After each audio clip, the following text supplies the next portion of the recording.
오늘 하나님의 말씀은 로마서 12장 1절로 8절 말씀입니다. 그러므로 형제들아 내가 하나님의 모든 자비하심으로 너희를 권하노니 너희 몸을 하나님이 기뻐하시는 거룩한 산제물로 드리라. 이는 너희가 드릴 영적 예배니라. 너희는 이 세대를 본받지 말고 오직 마음을 새롭게 함으로 변화를 받아 하나님의 선하시고 기뻐하시고 온전하신 뜻이 무엇인지 분별하도록 하라.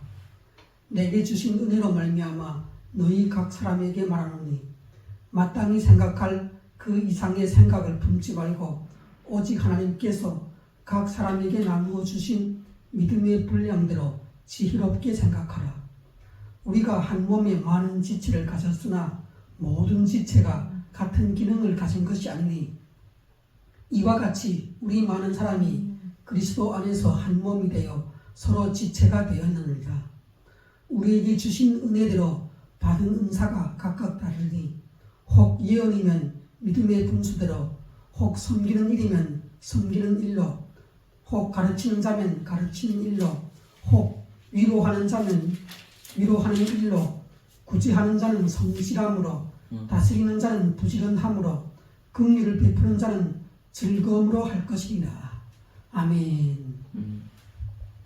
로마서 12장은 이렇게 시작하죠. 그러므로 형제들아 이렇게 얘기를 합니다. 이것은 로마서 1장부터 11장까지는 하나님께서 행하신 일, 예수 그리스도를 통하여 어떻게 사람이 구원을 받는가, 어떻게 하나님 앞에서 의롭게 되고 그리스도인이 될 수가 있는가 하는 방법적인 그 교리를 설명하는 내용이었습니다. 그 교리는 한마디로 무엇이었습니까? 사람이 어떻게 하나님 앞에서 의롭게 되고 구원받고 그리스도인이 될 수 있을까요? 오직 예수님을 그리스도로 믿음으로써 의롭게 되는 것이지요. 그렇게 하나님으로부터 하나님의 의를 자신의 것으로 선물로 취하게 되었다면 그때부터는 믿음으로써 예수 그리스도와 한 몸을 이룬 일심동체가 되어서 살게 되는 것입니다. 이렇게 죄로 죽을 수밖에 없는 소망이 없는 인간을 새 생명 가운데서 죄를 다 속죄하여 주시고 사망을 다 자기 몸으로 받아주시고 지옥 가는 길을 천국 가는 길로 바꾸어 주셨다면, 그래서 이제는 하나님 앞에서 칭의를 받고 하나님의 아들과 딸로서 양자와 양녀로서 그렇게 영원한 하나님의 나라를 상속받고 하나님의 자녀로서 이제부터 이 땅에서부터 천국까지, 이 땅에서부터 영원까지 천국의 영화를 누리게 된 사람들이라면, 그러면 그렇게 예수 믿어 구원받고 하나님의 자녀로서 하늘의 영화를 누리게 되었다면 이제부터 그리스도인이 되었으니 어떻게 살아가면 좋을까? 어떻게 그리스도인은 살아가야 하죠? 이제부터 그러면 예수 그리스도 안에서 믿음으로 예수님과 한 몸이 되었으니 예수님과 함께 예수님을 본받아서 예수님처럼 이제부터 우리는 우리의 모든 언행 심사를 예수님을 본받아서 기준 삼아 따라가야 하는 것입니다. 거룩한 삶을 살아가야 하는 것입니다. 그것을 성화되어야 한다고 얘기를 하죠. 그래서 그 앞에 1장부터 11장까지 그리스도인이 되는 방법을 이심칭의로 설명을 했고, 그렇게 의롭게 된 자는 천국의 영화를 영원히 예수님과 함께 누리게 된다. 이렇게 결론이 났다면 이제 로마서 12장부터는 그러므로 형제들아, 내가 하나님의 모든 자비하심으로 너희에게 권하겠다는 거예요. 한 가지 어떻게 살아야 할지를 알려주겠다는 거예요. 그것을 한 문장으로 무엇이라고 이야기하는가? 너희 몸을 하나님이 기뻐하시는 거룩한 산 제물로 드리라. 그렇게 얘기를 합니다. 이것이 바로 그리스도인이 어떻게 하나님 앞에서 이제부터 살아가야 할지 총론에 해당하는 말씀입니다.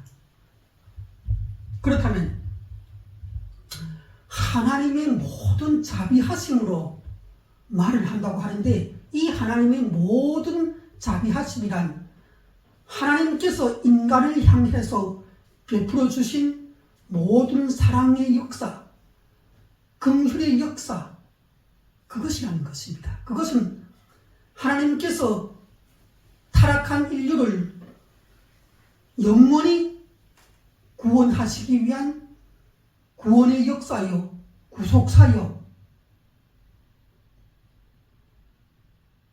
타락한 아담이 왜 타락을 했죠?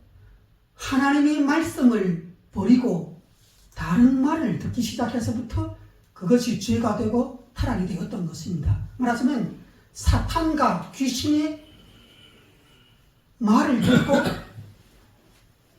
그 귀신의 역사를 따라감으로 인하여 그것이 죄가 되고 그것을 타락이라고 하죠. 그 죄와 타락의 결과는 저주와 사망과 지옥을 불러왔어요. 이제 그것을 그리스도께서 오셔서 구속을 이루어 주세요. 인간이 에덴 동산에서 타락했던 죄를 끌어들였던 그 시작에서부터 예수님이 오셔서 십자가를 지시고 죄와 사망과 지옥을 다 자기 몸으로 처리해 주시기까지, 또 예수님이 십자가에서 죽으신 후에 부활하여 하나님 앞에 천국으로 올라가셔서 대제사장 역할을 마치시고 우리를 위하여 중보 기도하시면서 예수 믿는 자들을 구원하시기 위하여 예수 그리스도의 영을 통하여 인류 구원을 이루어 오시다가 또 어느 때에는 예수님께서 재림하여서 믿는 자들에게 부활의 몸을 주시고 천년왕국을 거쳐서 최후심판을 거쳐서 새 예루살렘 성으로 인도하여 주실 것입니다. 이렇게 이 모든 죄의 시작에서부터 죄의 끝과 십자가와 부활과 칭의와 성화와 예수님의 재림과 새 예루살렘 성까지 이 모든 과정이 인류를 구원하는 구속사라고 할 수가 있는데, 이 모든 과정이 바로 하나님의 사랑과 불쌍히 여기는 인류에 대한 애정으로 인하여 하나님께서 이루신 우리가 믿어야 할 믿음의 교리라는 것입니다. 이 모든 것을 한마디로 사도 바울은 얘기를 하는데 하나님의 모든 자비하심이라고 축약을 해서 표현을 하는 것입니다.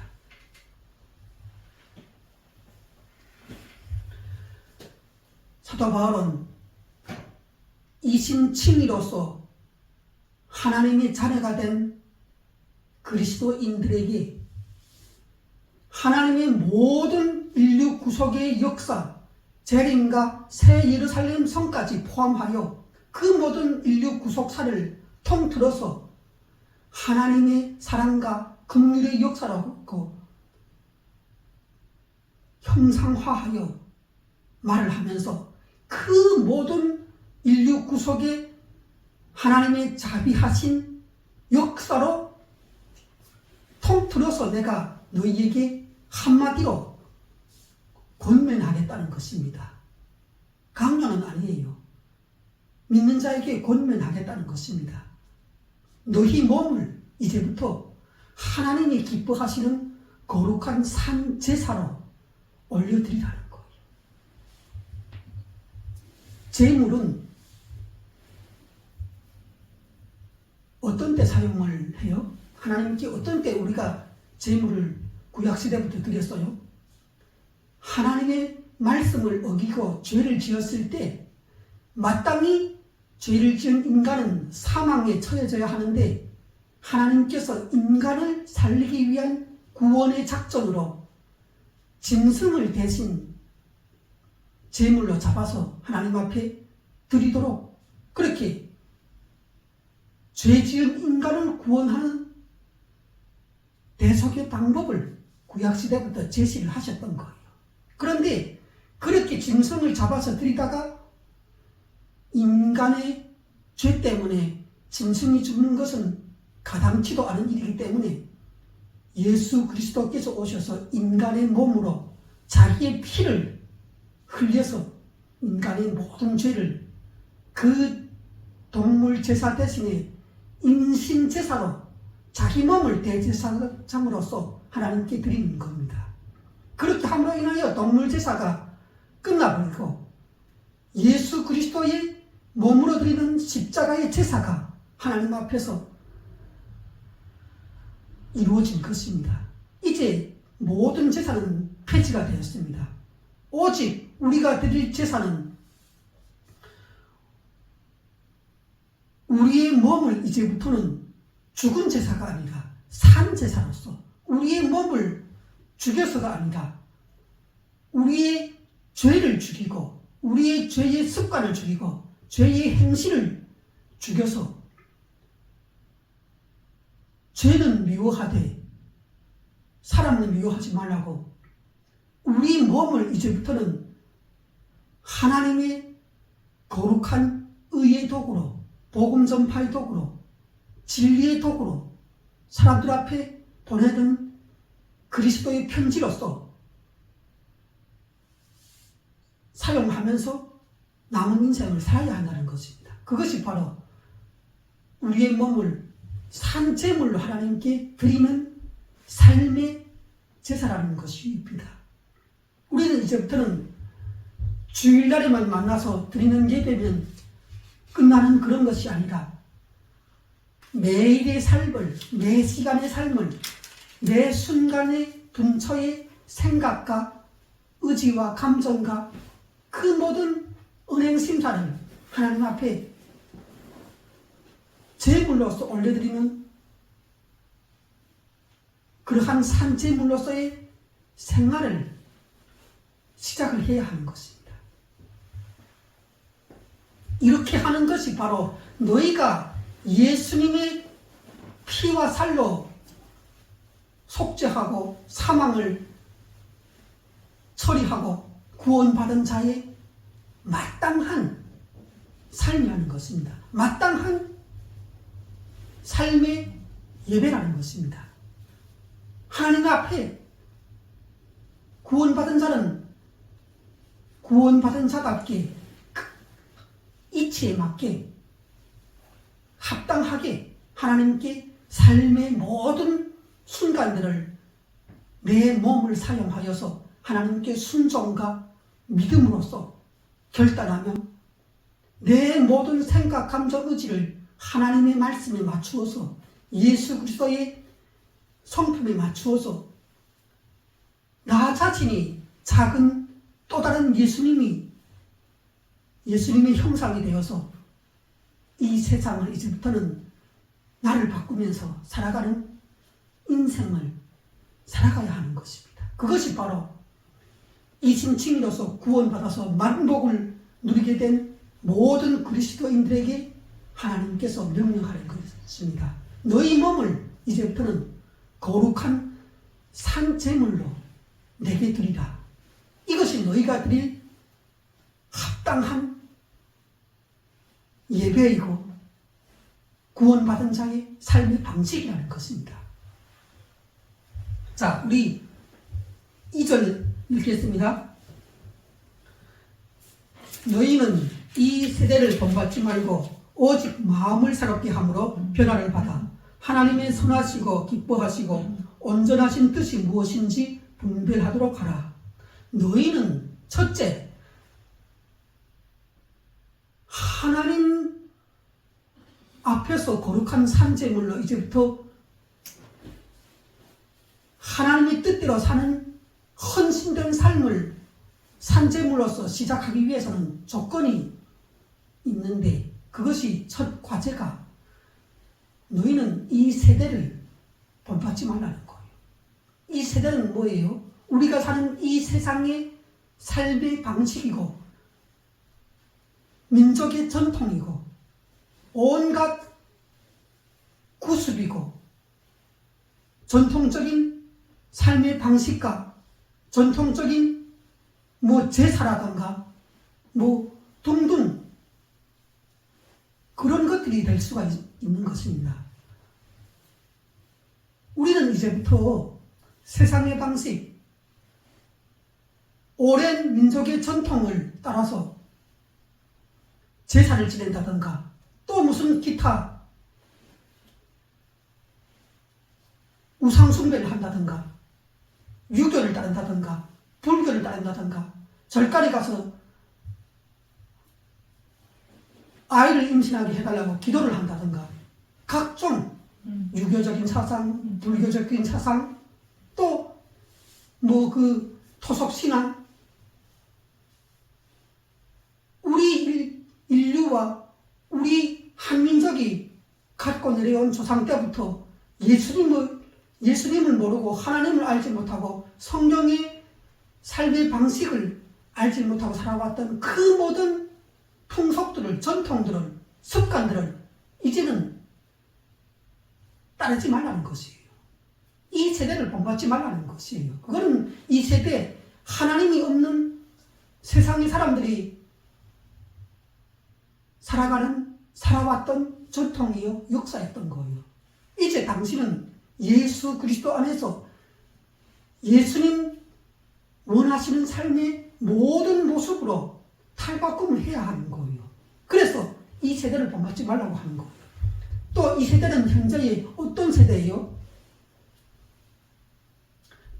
절대적인 가치는 허용하지 않는 배제하고 상대적인 가치, 내가 좋으면 의고, 내가 이익을 보면 가치고, 내가 재밌고 즐거우면 쾌락이면 좋고, 이런 식으로 선과 악을 분별하는 것입니다. 그러면 안 되는 것이에요. 그것은 하나님의 말씀을 떠난 것이요, 모르는 것이요, 불신자들이 삶의 모습인 것입니다. 너희는 이 세대를 본받지 말라. 인터넷이 많은 유익을 주지만 많은 해악을 주죠. 휴대폰에도 켜면 인터넷이 있죠. 인터넷이 여러 가지 수많은 정보와 영상들을 실시간으로 제공을 해주는데, 그것을 통해서 여러분들은 좋은 것도 있지만 수많은 나쁜 것들을 접하게 될 거예요. 제가 대체적으로 유튜브를 보면서 나름대로 그 종류를 뽑아봤는데, 결국은 음란함이요, 결국은 폭력과 살인이요, 결국은 돈의 탐욕이요, 그런 것들이 인터넷에, 유튜브에 각종 최신 영상으로서 올라오더라는 것입니다.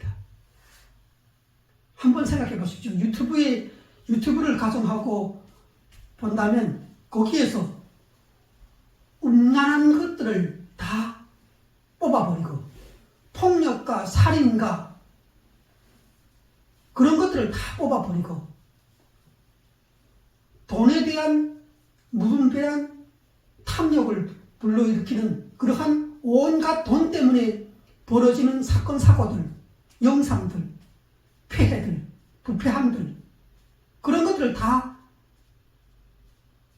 뽑아버려 보십시오. 그러면 인터넷이나 유튜브나 다른 어떤 영상 매체가 있다고 하더라도 그 세 가지를 다 제거해버린다면 무엇이 남을까요? 그것에 어린 아이 때부터 노출이 되고 즐기고 심심풀이로 접하고 게임을 하고 도박을 하고 게임이 도박이 되고 그렇게 한번 인생에 하나님께서 주시는 귀한 시간들을 허비를 한다면 여러분들의 인생은 어떻게 될 것 같습니까? 그리스도인이라고 말할 수가 없는 것입니다.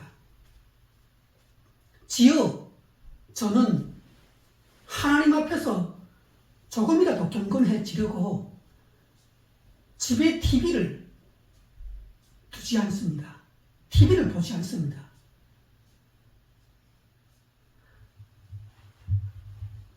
우리는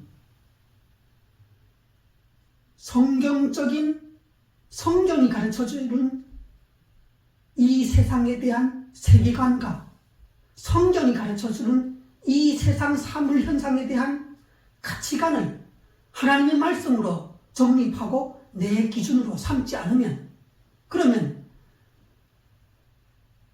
세상의 뉴스에 관심을 갖게 돼요. 뉴스만 계속 찾아보는 그런 사람이 되기도 해요. 물론 뉴스에 그러한 소식도 가끔씩은 볼 필요가 있고 알 필요가 있습니다. 하지만 TV만 켜면 뉴스를 보고 TV만 켜면 골프 하는 것만 보고 야구 하는 것만 보고 그런 식으로 당신이 만일 신앙생활을 하고 있다면 이것은 하나님이 없는 생활이요 하나님의 말씀을 떠난 생활이요 거룩한 산재물로 당신의 그 가정의 생활, 개인 생활, 대인관계를 이루지 못하는 모습이에요. 세상에 푹 빠져서 사는 것입니다. 이 세대를 본받지 말라니까요. 이 세대를. 그러면 이 세대를 본받지 않고 누구를 본받는가? 예수 그리스도를 본받는 것이에요. 예수 그리스도를 본받고 성경을 그 시간에 읽고 하나님께 막힌 문제를 기도하고 죄를 회개하고 그리고 내가 회사에 다닌다면 회사의 직무를 위해서 회사의 활동을 위해서 생산을 위해서 건설을 위해서 하나님 앞에 기도하고 하나님의 뜻을 구하고 그렇게 하나님의 말씀 가운데서 회사에서의 벌어지는 모든 일들을 하나님의 뜻대로 성품대로 예수님을 닮아서 처리하려고 하고 성경적인 세계관으로 내 사업의 환경, 가정의 환경, 학교의 환경, 생산 환경 또 공무원의 일상을 하나님의 말씀에 비추어서 성경적인 관점에서 시작하고 과정을 이루고 승리하려고 해야 하는 것입니다. 그래서 그 모든 것을 이루기 위해서는 이 세대를 본받지 말고 예수님을 믿지 않는 사람들을 본받지 말라는 것입니다.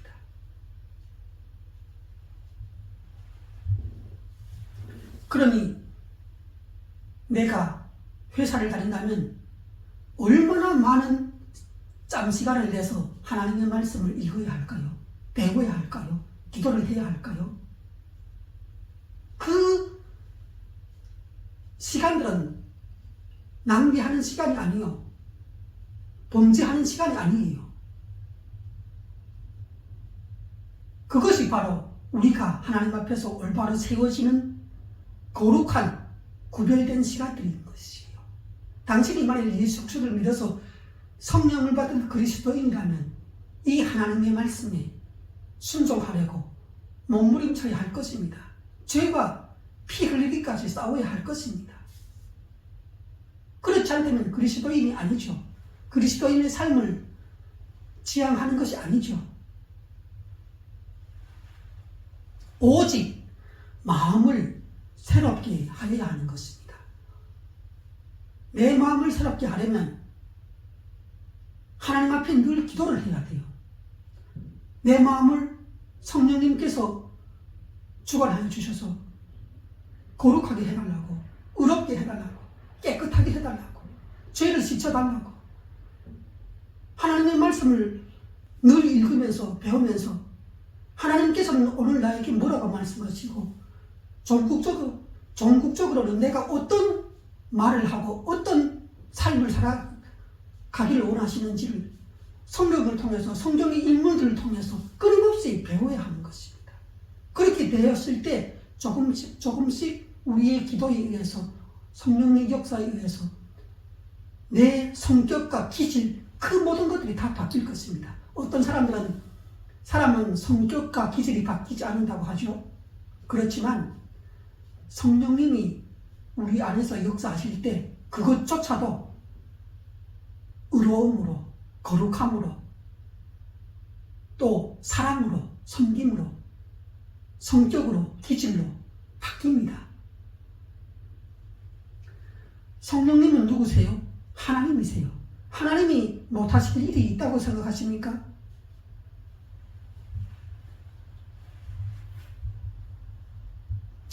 오직 마음을 새롭게 하기 위해서는 우리가 하나님의 말씀으로, 성령의 역사하심으로 변화를 받아야 하는 것이에요. 그리고 하나님의 말씀을 배워서 하나님께서 오늘 내가 이렇게 하려고 하는 계획, 의도, 은행, 이 모든 작업의 상황들을 기뻐하실까? 하나님의 선하게 보시는 것은 무엇일까?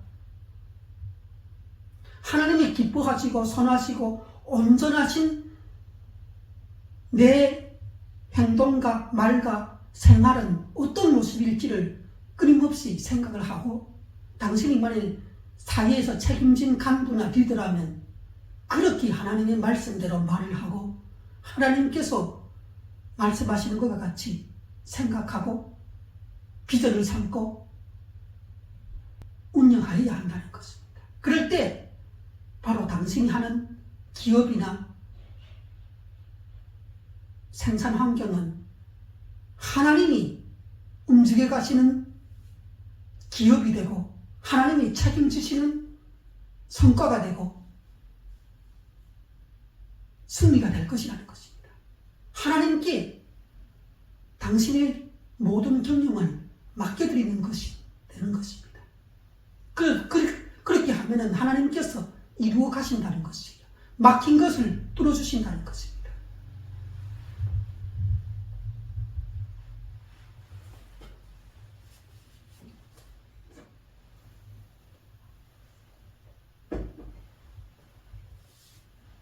삼 절 읽겠습니다.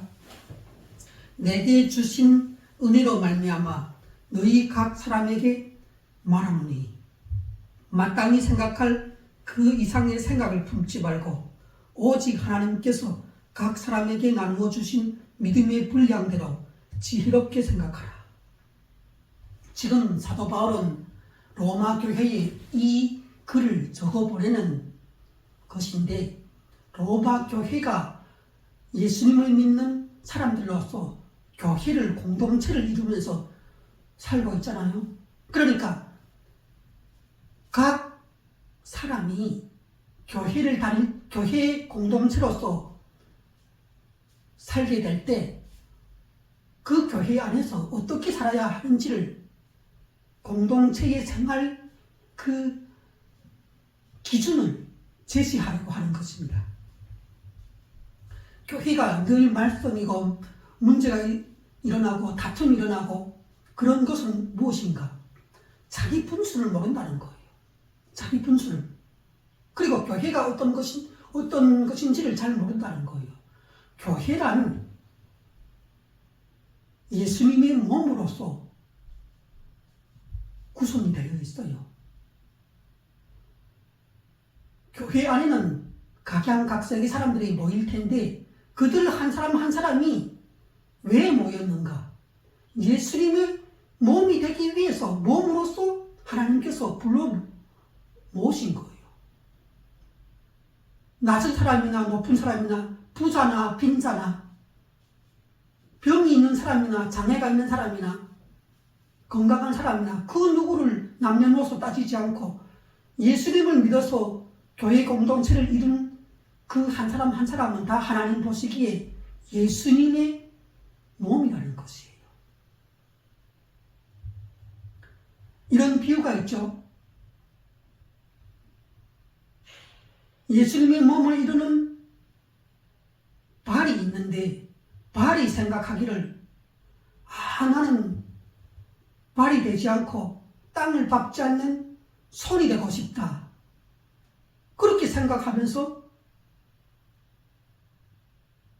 손이 뭔가를 큰 일을 하고 잘 일을 하고 잘 섬기고 그렇게 하면 발이 그렇게 미워하고 시샘하고 그 역할을 빼앗고 싶어서 그런다고 생각해봐요. 예수님께서는 자기의 발로 이 사람을 삼아서 복음을 전하는 발로 복음을 전하기 위해서 산과 들을 넘나드는 그러한 복음 전도자의 발로 이 사람을 불렀는데 이 사람은 손이 되기를 그렇게 원한다는 거예요. 그러면 그게 제대로 되겠어요? 서로 미워하고 시기하고 다투고 분쟁의 요소가 되겠죠. 하나님께서 바로 당신에게는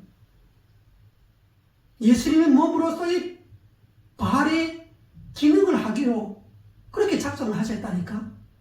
하나님께서 당신을 운전을 하고 화물 트럭을 몰고 택시기사를 하고 그런 운송업에 종사하도록 그렇게 만들어 주셨다니까. 그런데 그 분수를 넘어서 나는 아니다. 나는 이렇게 네거리에서 수신호를 하는 경찰관이 될 거야. 그렇게 하면서 계속 노력하고 그 경찰관이 잘 되는 것을 배합하고 시기하고 헐뜯고 그런다고 생각해봐요. 그 역할을 자기가 빼앗으려고. 이거 안 되는 거예요. 안 되는 거. 예. 하나님께서 매 사람을 지을 때 태어나서부터 죽기까지 다 계획이 있다는 것입니다. 그 사람을 향한 계획이 있어서 그 사람을 그러한 인물, 체형, 지성, 감수성, 성격, 기질 그렇게 만들어 주신 거예요. 그 일을 하도록. 예수님을 믿어서 교회 공동체로 모인 사람들도 하나님께서 그 사람에게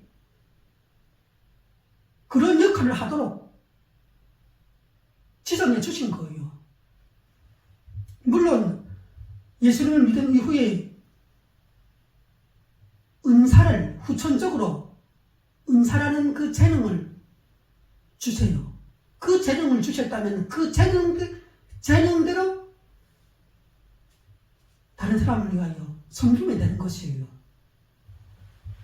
그런데 이러한 것들을 파악하지 못하고 자기 그 분수를 넘어서 다른 형제를 해하려고 들면 안 되는 것입니다. 자기 역할과 하나님께서 주신 은사가 무엇인지를 파악하고 그대로 순종하면서 교회를 이롭게 하고 또 세상을 이롭게 하고 하나님을 잘 섬기는 그러한 삶을 살아야 하는 것입니다. 이런 것 때문에 내게 주신 은혜로 말미암아 내가 너희 각 사람에게 말하노니 마땅히 생각할 그 이상의 생각을 품지 말고 오직 하나님께서 각 사람에게 나누어 주신 믿음의 분량대로 지혜롭게 생각하라고 하는 것입니다.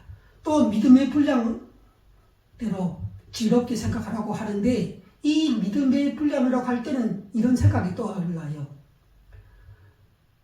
그 사도 바울 시대에 우상에게 드려졌던 재물을, 고기를 먹는 문제에 대해서 시비가 있었는데 예수님을 믿는 사람들 중에 어떤 사람들은 우상에게 바쳐졌던 고기도 그것은 허상에 불과한 우상에게 드렸던 나무 우상, 돌 우상에게 드렸던 것이므로 먹어도 괜찮다고 생각하고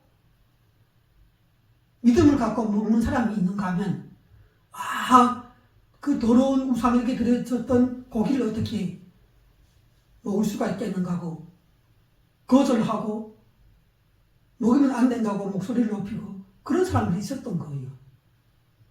그런데 정답은 뭐예요? 하나님께서 깨끗하게 하신 것을 사람이 우상에게 드려졌던 제물이라 해갖고 더럽다고 안 먹거나 그럴 필요는 없는 거예요. 예수님이 오셔서 복음이 전파된 이후부터는 우상에게 드려졌던 제물이라고 다른 음식하고 다른 것은 하나도 없어요. 배고프면 먹어도 돼요. 믿음을 갖고 먹어도 돼요. 그렇지만 그 우상에게 드려졌던 것을 거절했던 사람들이 있었는데 이런 사람들이 목소리를 높이고 다툼을 일으키고 그렇게 하자 성경에서는 믿음의 분량대로 하되 그런 그 하나님의 뜻을 알지 못하는 사람들이 우상의 제물을 회피하려 하고 먹는 사람을 뭐라고 얘기를 하고 그렇게 한다면 그런 그 초신자들의 신앙을 위해서 너희가 가급적이면 그들이 보는 데서는 먹지 말라고 제한하라고 그렇게 얘기를 한 적이 있어요. 이 비슷한 사례가 여러분들이 생각해보면 있을 거예요.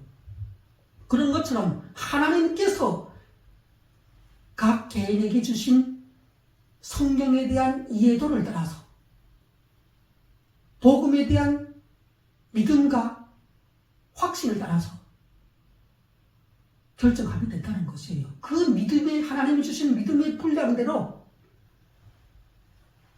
지혜롭게 생각하면 된다는 것이에요. 다른 모든 일도 이런 사례뿐만 아니라 하나님이 주신 믿음의 분량대로 나의 하나님의 말씀에 대한 깨달음의 수준에 따라서 각 여러 가지 문제와 상황과 다툼이 예견되는 일과 다른 사람을 실족시키지 않는 방향에서 지혜롭게 일상의 생활과 교회 생활을 하라는 것입니다. 자, 우리 12장 4절을 읽겠습니다. 우리가 한 몸에 많은 지체를 가졌으나 모든 지체가 같은 기능을 가진 것이 아니니 이와 같이 우리 많은 사람이 그리스도 안에서 한 몸이 되어 서로 지체가 되었느니라. 우리에게 주신 은혜대로 받은 은사가 각각 다르니 혹 예언이면 믿음의 분수대로, 혹 섬기는 일이면 섬기는 일로, 혹 가르치는 자면 가르치는 일로. 6절부터는 후천적으로 예수님을 믿는 공동체를 이롭게 하기 위해서 하나님께서 재능을 주시는 거예요. 뭔가를 공동체를 이롭게 할 수 있는 은사, 재능을 주신다는 거예요. 성령 하나님을 통해서. 그렇게 성령님께서 각 사람에게 재능을 주시면 그 재능은 누구를 위해서 사용하라는 것이에요? 바로 첫째는 자기가 다니고 있는 교회 공동체를 위해서 그 재능을, 은사를 사용해야 합니다.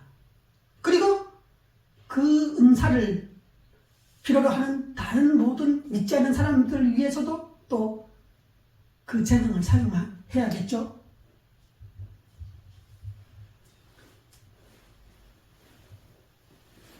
은사란, 성경에서 나오는 은사란 하나님께서 교회를, 예수 믿는 공동체를 이롭게 하고 강건하게 세워주기 위해서 주신 여러 가지 재능들이에요. 개인에게 후천적으로 주신 거예요, 이거는. 자, 그것이 6절부터 나오는데 예언이 있다는 거예요.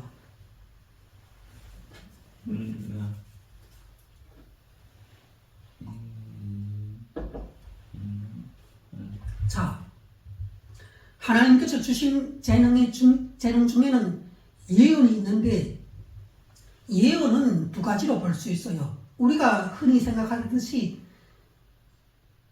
미리 예자를 써갖고 앞으로 하나님께서 이루실 일, 그것을 우리가 알고 말을 한다면 그것이 예언이 되겠죠. 그리고 또 무엇이 있는가? 그것뿐만 아니라 이미 하나님께서 선지자들에게 예언을 해주셔서 성경에 쫙 기록해 놓은 신구약 성경, 하나님의 약속의 말씀들이 있죠. 그 모든 것들이 예언이 되는 것입니다.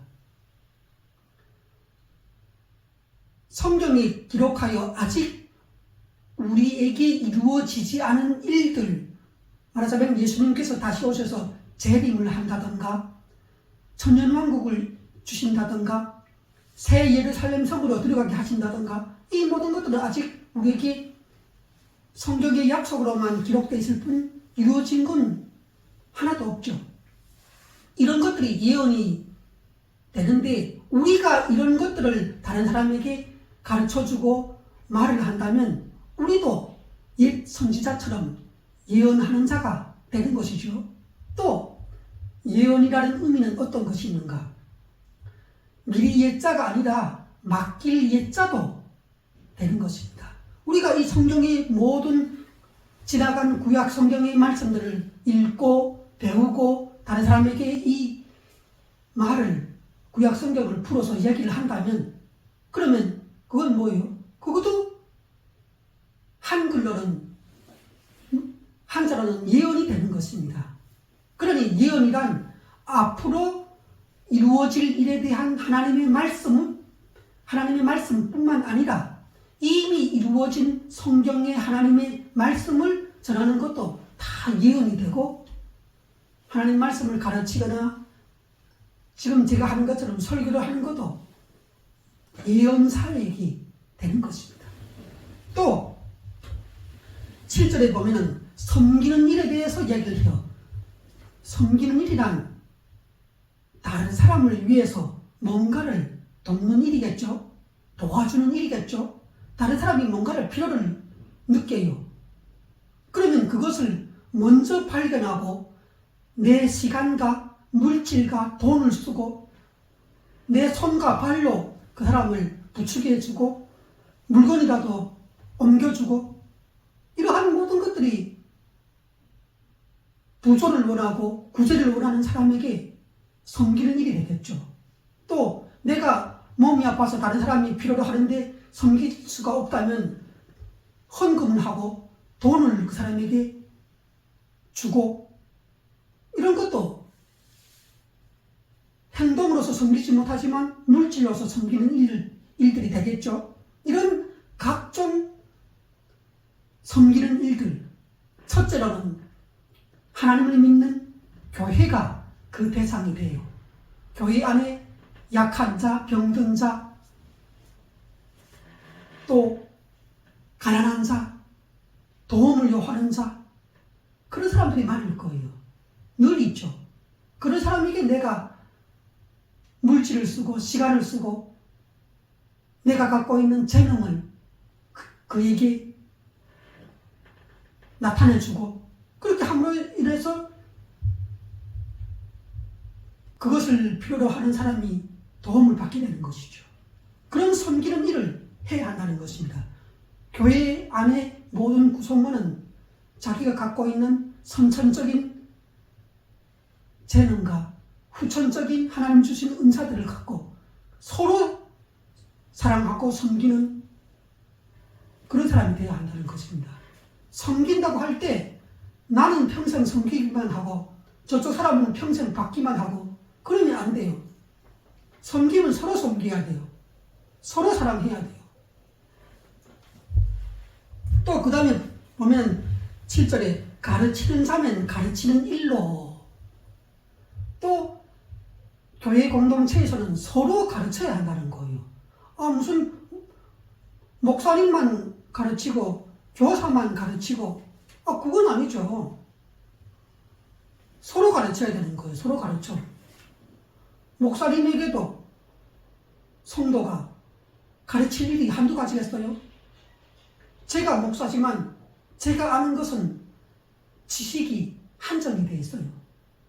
또 성경에 대해서 많이 배우고 가르치는 입장이지, 다른 것에 대해서 경제에 대해서, 또 농업에 대해서, 운전하는 것에 대해서 여러 가지 제가 할 수가 없고 가르침 받아야 할 것들이 허다하고 많죠.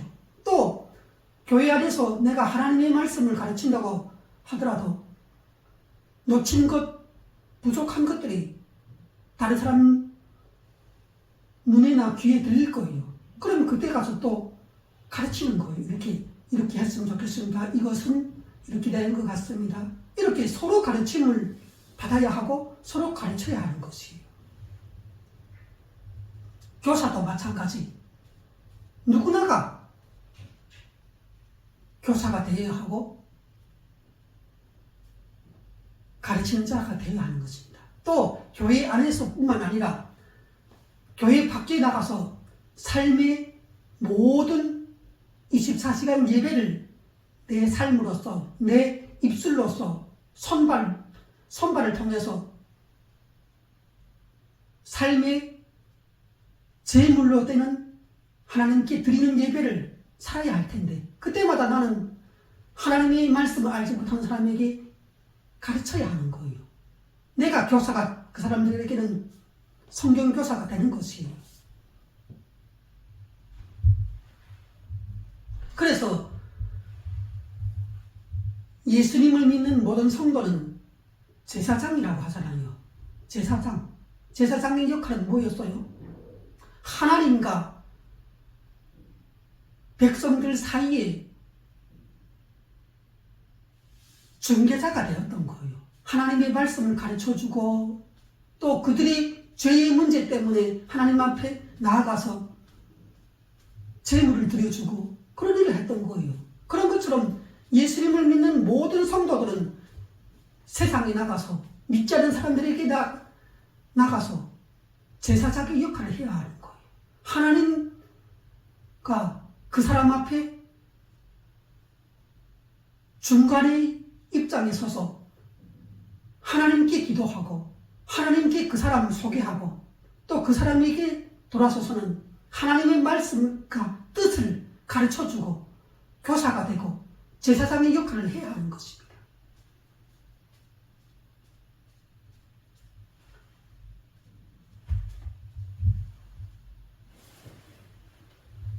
하지 말라는 것입니다. 예.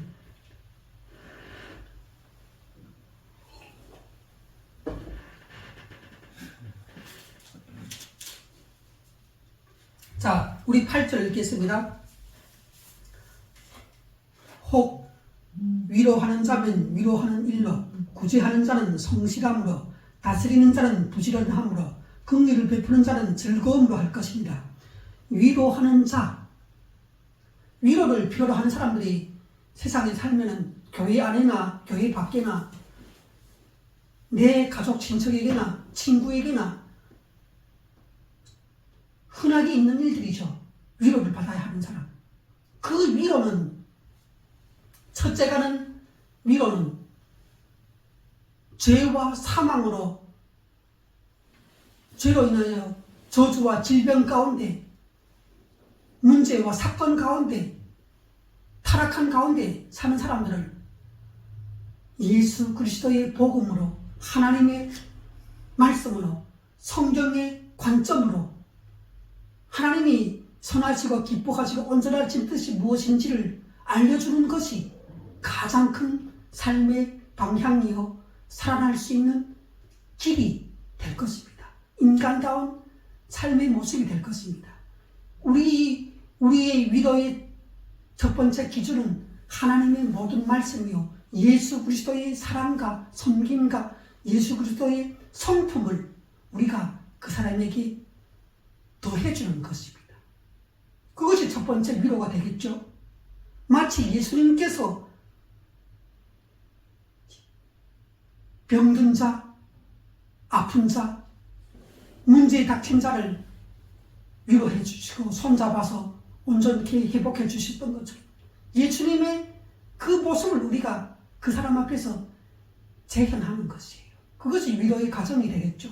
그것이 무엇이든지, 그것이 물질을 나누는 것이든지, 함께 이야기해 주며 밤을 새는 것이든지, 친구가 되는 것이든지, 온갖 여러 가지 우리가 할 수 있는 것들이 위로의 일들이 될 것입니다.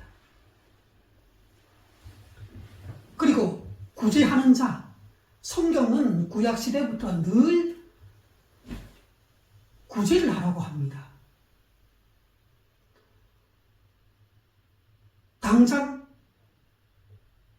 먹을 쌀이 없는 사람, 당장 생활비가 떨어진 사람, 당장 입을 옷이 없는 사람, 이 시대에는 그런 사람들이 많지는 않아요.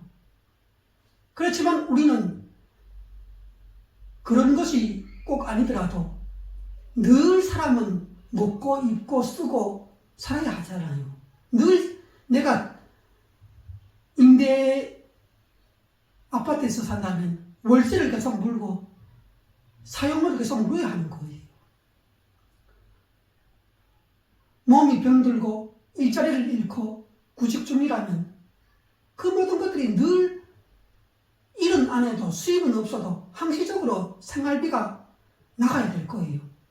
그렇다면 우리가 그러한 것이 나의 입장이 되어서 느껴진다면 주위의 그러한 사람들을 보면서 첫째는 교회요, 둘째는 이웃에게 구제하는 자로서, 도움을 주는 자로서 하나님께 11조를 드리고 헌금하듯이 그렇게 우리가 의무적으로 도울 수 있는 그런 사람이 되어야 하는 거예요. 어쩌다가 구제를 하다가 내가 1년 전에 구제를 했으니 이제는 안 해도 되겠지, 그러면 안 되는 거예요. 또 다른 사람들이 있을 것이고 또 그것을 필요로 하는 사람들이 오늘도 내일도 계속 주위에 찾아보면 있는 거예요. 그렇게 우리는 구제를 해야 하는 것입니다. 또한 그러한 구제는 성실함으로 해야 한다는 거예요. 부지런함으로 해야 한다는 거예요. 다스리는 자는 부지런함으로 해야 한다고 하는데,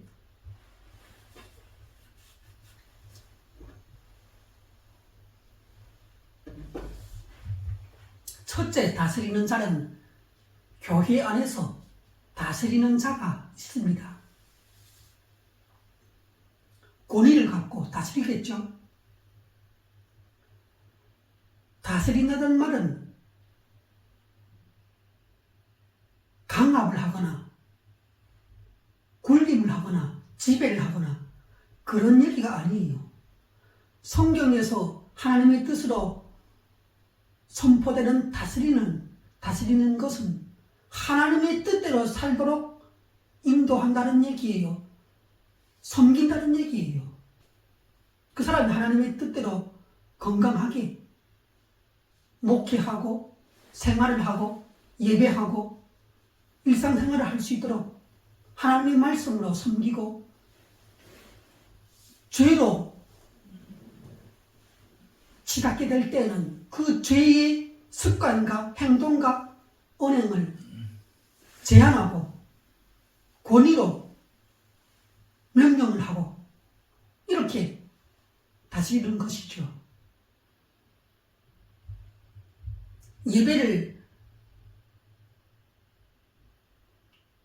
제때에 드리지 않고 지각하고 예배를 빼먹고 예배 시간에 다른 것을 하고 더 중요한 것을 예배로 생각하지 않고 다른 부차적인 것을 더 중요하게 시간을 허비하고, 그렇게 하면 다스리는 자는 거기에 대해서 경고를 하고 회개하도록 그렇게 조언을 할 수가 있는 것입니다. 그러한 다스리는 자는 꼭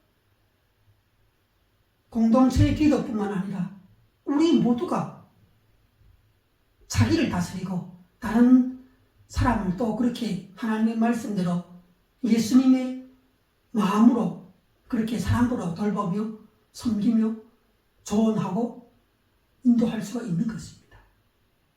특별히 교회 안에서 다스리는 자로 임명이 되었다면 부지런함으로 성실함으로 하나님의 말씀을 누구보다도 명확하게 알고 깨달아서 예수님의 은혜과 성품을 따라서 다스려야 하는 것입니다. 또한 긍휼을 베풀라고 합니다. 긍휼은 다른 사람에 대해서 불쌍히 여기는 마음이죠. 그런데 그러한 마음만 품고 있다면 그것이 무슨 어려움에 처한 사람에게 도움이 되겠습니까? 예를 들어서 저기 추운 겨울에 동복을 입지 못하고 교회를 나온 사람이 있다고 가정해 볼 때 내가 그 사람에게 불쌍히 여기는 마음, 긍휼의 마음을 품고만 있다면 무슨 그 사람에게 도움이 되겠습니까? 긍휼히 여기는 마음이란, 긍휼히 여기라는 것은 마음으로부터 시작해서 행동으로, 현실로 그 사람을 섬기고 도와주고 챙겨줄 수가 있어야 하는 것이에요. 따뜻한 옷을 입고 다니라고 말만 하는 것이 아니라 그 사정을 들어보고 자기 옷을 벗어서 줄 수가 있어야겠죠. 그게 싫다면 따뜻한 동복을 사서 주면 되겠죠. 이렇게 섬김이나 긍휼이나 사랑이나 다스림은 실제적으로 그 사람을 향한 하나님의 사랑의 열매로서 나타나야 한다는 것입니다. 그렇다면 우리의 물질과 돈과 여러 가지 그 은사들을 서로 나누어 주는 실제적인 섬김의 과정이 수반되어야 하는 것입니다. 이 모든 것들을 즐거움으로 하기를 하나님은 바라고 계십니다. 억지로서 의무감에 쌓여서 할 수 없이 내가 이거 이렇게 하면 손해를 보는데 아까워서 인색하게 그렇게 섬기고 물질을 주고 또 돈을 쓰고 은행을 하고 그렇게는 하지 말라는 것입니다. 그 준비가 안 됐으면 예수님에게서 사랑과 섬김과 십자가의 헌신을 우리가 다시금 배워야 하는 것입니다. 우리가 하는 모든 섬김과 긍휼과 사랑과 다스림과 그 어떤 것이 있다고 할지라도 예수님의 모습대로 우리가 예수님의 작은 예수가 되어서 그렇게 교회 공동체의 각자를 섬기고 또 주변에 믿지 않는 이웃과 세상을 섬겨야 하는 것입니다. 이렇게 우리가 주님 안에서 하나님의 말씀 가운데서 이 세대를 본받지 말고 하나님이 기뻐하시고 온전하신 뜻이 무엇인지 하나님의 말씀을 통해서 먼저 깨닫고 성령의 인도를 받아서 기도하면서 이 모든 것들을 교회와 세상을 향해서 우리의 한순간 한순간의 삶으로서 섬김과 긍휼과 구제와 사랑으로서 이루어가는 그리스도인들로 성화의 삶을 살아가시기를 주님의 이름으로 기원합니다. 찬송가 311장을 부르시겠습니다.